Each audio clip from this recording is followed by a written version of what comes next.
Dozens of world leaders are in Washington today for the beginning of the summit, marking 75 years since the formation of the North Atlantic Treaty Organization, or NATO. The summit is expected to largely focus on Russia, the war in Ukraine, and Western countries' responses. Leaders and officials from key Indo-Pacific allies like Japan, South Korea, New Zealand, Australia, they will also attend for the third year in a row. There's increased attention on President Biden during this summit as he receives the world leaders not only as a sitting president, but as a presidential candidate. For more on this, I want to bring in CBS News intelligence and national security reporter Olivia Gazis. So, Olivia, what is at stake for Biden with this summit? Well, to an extent, Lindsay, the president has set up the stakes himself, saying in a recent interview that he and only he is best positioned to be a leader within the NATO alliance, that he was the one who helped strengthen it to this point and expand it to this point, and is best positioned to keep that going.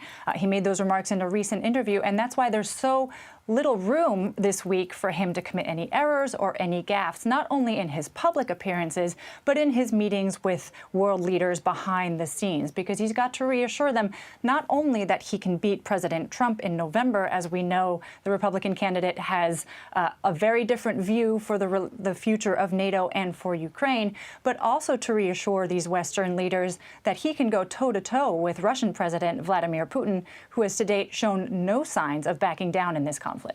So we mentioned this is the 75th anniversary of NATO, but a lot of attention is on non-NATO countries who are coming to the summit. What's the reasoning behind having Ukraine and allies in the Indo-Pacific attend?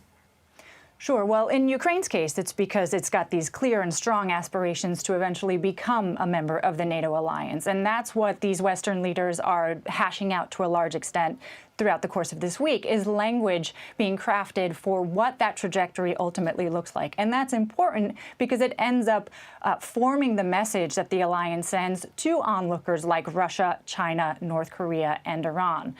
And to your point, the reason that there are other non-NATO members, including Australia, New Zealand, South Korea, and Japan, here also in Washington taking part in some of these events, is not because they want to join the alliance per se, but because of what the Ukrainian conflict means for their own backyard and the possibility of similar or analogous Chinese aggression towards Taiwan. That's why you see the South Koreans in particular publicly ruminating about the possibility of directly sending arms to the Ukrainians in this conflict, something that would draw that country in an unprecedented way, as well as sending messages to the backers of Moscow. Putin is meeting with other world leaders, including India's prime minister earlier today. What impact is this ongoing war having on Russia's status on the world stage?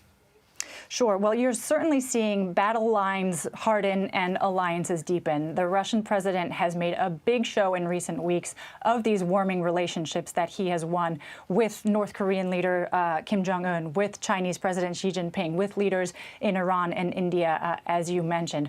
All of those countries have been integral to supporting Russia to some extent, to varying extents, during the Ukrainian conflict. In the case of North Korea and Iran, directly supplying munitions. In the case of India and China, more material and rhetorical support and help evading Western sanctions. But there's no question that at the same time, while President Putin has won the dubious backing of some of these partners, he's estranged and alienated most of Western Europe, which he had relied on historically for significant Russian exports of oil and other natural resources. Olivia Gazis, thank you. Thank you.